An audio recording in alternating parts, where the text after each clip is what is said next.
Hello everyone, and welcome again to Nettle, the best platform around for distance learning in business, finance, economics, and much more. Please don't forget to subscribe to our channel and click that bell notification button below so that you never miss fresh videos and tutorials you might be interested in. Many thanks to our current Patreon supporters for making this video possible, and we would also greatly appreciate if you consider supporting us as well, so please check the link in the description for more details. My name is Sava, and today we're continuing our discussion of various volatility models, and today in particular we are covering the threshold GARCH or TGARCH model as developed by Zakoian in 1994. It builds up on a similar logic and mathematical elaboration as the standard GARCH model that we have investigated already in one of the previous videos. Check this out if you're interested. But if you compare the equations of the conditional variance depending on time, we can spot one distinct feature. The threshold GARCH allows for asymmetric responses of conditional volatility to lagged squared residual, so abnormal returns in the previous day or abnormal fluctuations of any time series that you are modeling, based on whether the lagged residual epsilon t minus 1 is positive or negative. If it's not negative, so 0 or positive, it is translated into the conditional variance in the next day with your standard alpha coefficient that is widely present in GARCH and even simple ARCH models.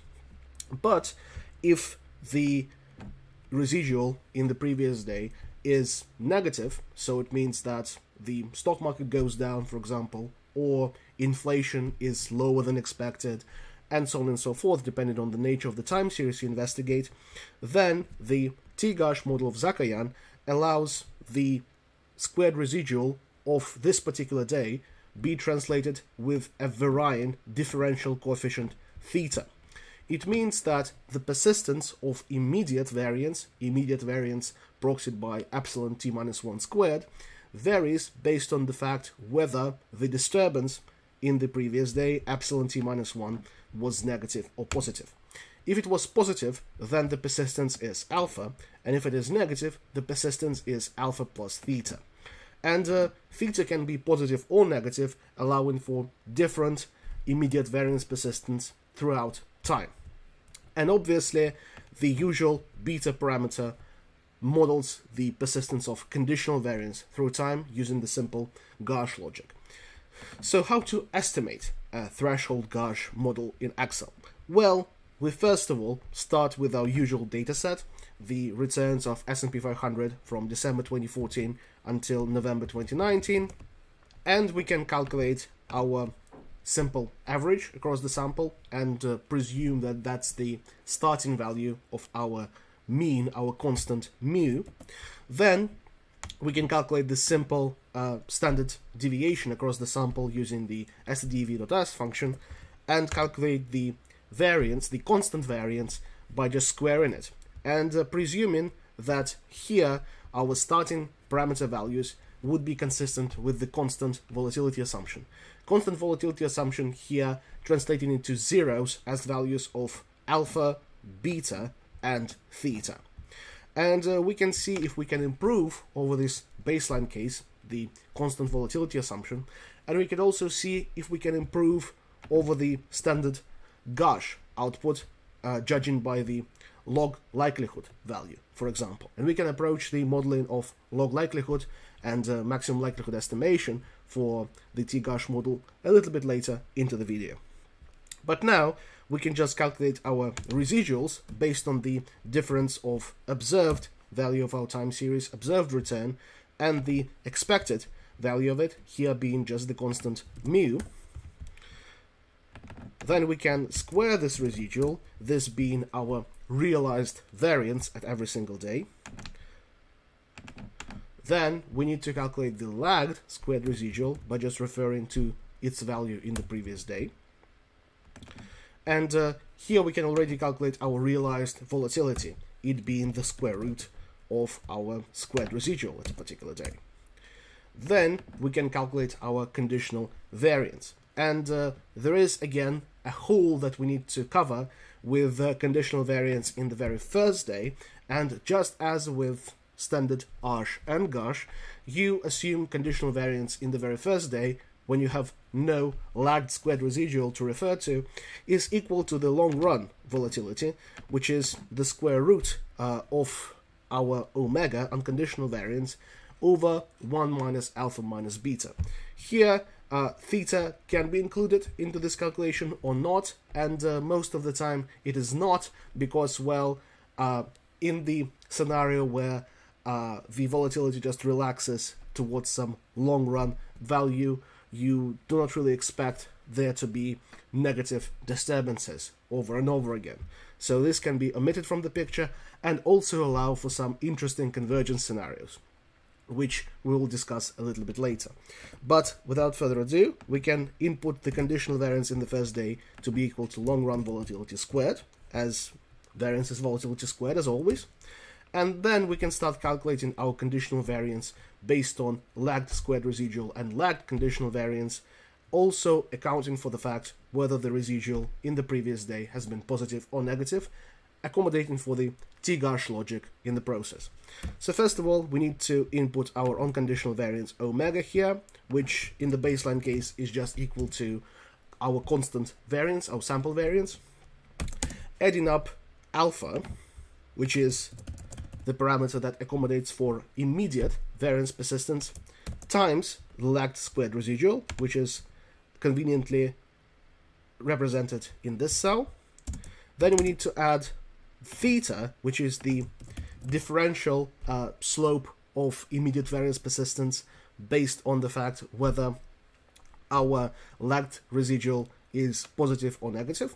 So we can multiply it by lagged squared residual, but then we need to multiply it by the indicator function, which can be coded in Excel as simply if our lagged residual, so our residual in the previous day, is negative, it would be 1 and 0 otherwise. So here it means that if our lagged residual is negative, we would add up this particular component, so theta times lagged squared residual, and if it is 0 or negative, we would not add anything, we would just add 0. And then we can add up our usual GARCH beta times the lagged conditional variance, which is represented by the cell F15 above our target cell, our current cell. And we can enforce this formula and calculate our conditional variance throughout the period, and here we can see that quite naturally, as we have inputted the conditions for the constant volatility assumption, the conditional variance doesn't change through time, remaining at the value equal to omega and equal to the value of our sample variance.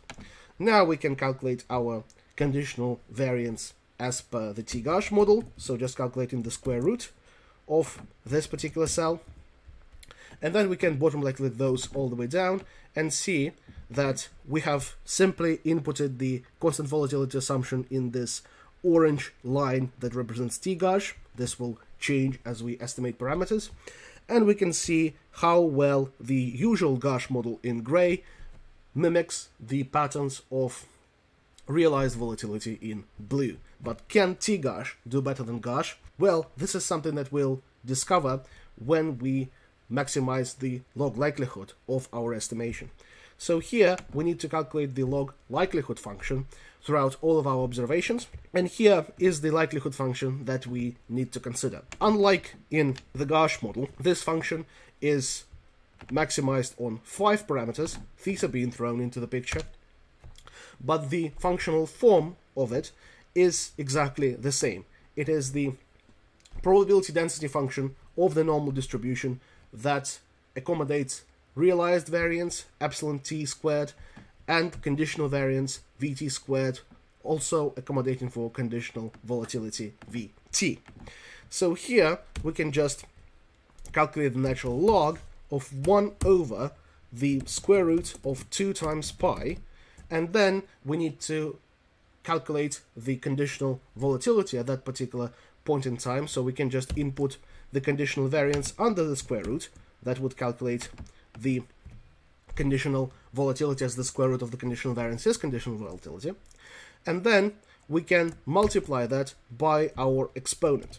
And the exponent would have as its argument just minus squared residual, so epsilon t squared, over 2 times the conditional variance Vt squared. And this would do the trick. This would calculate our log likelihood. But there is another trick that you can use to make your solver algorithm, your numerical optimization tool, to converge to the optimal solution faster and with further constraints that are manually enforced by the user. So generally what you would do is you would manually input constraints on alpha, theta, beta, and so on and so forth. But here we can utilize a simple trick that if this function returns an error, we would return a very high negative number, meaning that our log likelihood optimization would recognize it as something suboptimal, as something it shouldn't go for. So this is how we would enforce the algorithm to choose correct values of parameters without specifying them explicitly. So if this returns an error, you could simply return a very high negative number like minus 1000. And here we see that our log likelihood function calculates the results correctly, so obviously the parameters of 0, 0, 0 are consistent with our assumptions. But if, for example, we had long-run volatility not converging, alpha and beta being, for example, higher than 1 in their sum, then the standard solver algorithm would just crash and not return any result of value, but this tweaked algorithm would actually recognize this outcome as something undesirable and evolve towards getting the correct values of alpha and beta that are consistent with the convergence algorithm. And now we can calculate the sum of all log likelihoods throughout the observations, and we can see that the constant volatility assumption gives us the value of log likelihood of 4,208, which is quite a little bit smaller, almost 200 smaller than the log likelihood of standard GARCH. But can TGARCH do better than standard GARCH? Well, to discover that, we need to go to solver and specify our optimization task. Our objective function is log likelihood that we strive to maximize, and we want to maximize it by changing the variable cells of our parameters mu, omega, alpha, beta, and theta, which are those 5 cells, B5 to B9. And given the fact that we made this trick with return minus 1000 if there is an error, we can safely untick this parameter and impose no further constraints on these and allow the model to converge using gradient descent, GRG non-linear. We just click solve and wait until solver converges to the optimal value of log likelihood. And the solver has just converged to the optimal values. We can see that we have arrived at a value of log likelihood that is actually quite a bit higher than the value for standard GARCH. The improvement is not as massive as the improvement from ARCH to GARCH or from the constant volatility assumption to ARCH, but it's also quite notable. What we can see here, and what is interesting in terms of the parameters, especially if we compare them to the values of GARCH, is that the immediate volatility persistence unconditional on negative residuals is actually quite low. The alpha here is 0.01 compared to 0.21 for standard GARCH.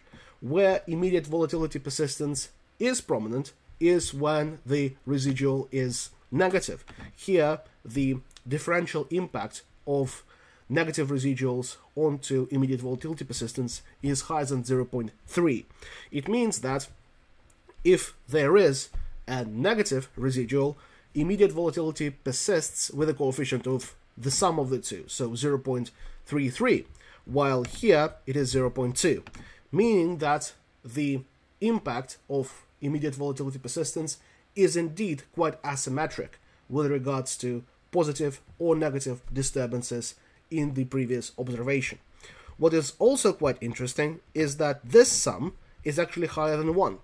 0.77 plus 0.32 and also plus 0.01, this is the total persistence if the residual is negative, well, it is higher than 1, meaning that the algorithm would have been unstable if there were negative residuals thrown into the model over and over again.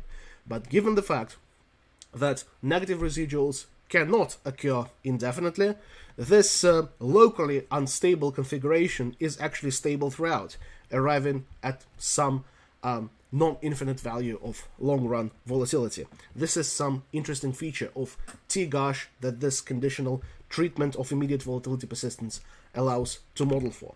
If we look graphically at what is the difference between TGARCH and standard GARCH when fitting into the realized volatility process, we can see that TGARCH does an apparently better job at proxying the peaks of volatility, and it actually most of the time relaxes further down towards actual low observed volatility when the market is in a low volatility stage, meaning that this asymmetric treatment of shocks to conditional volatility does provide some quite obvious value to volatility modeling. And that's all there is to the Zakoian TGARCH modeling in Excel.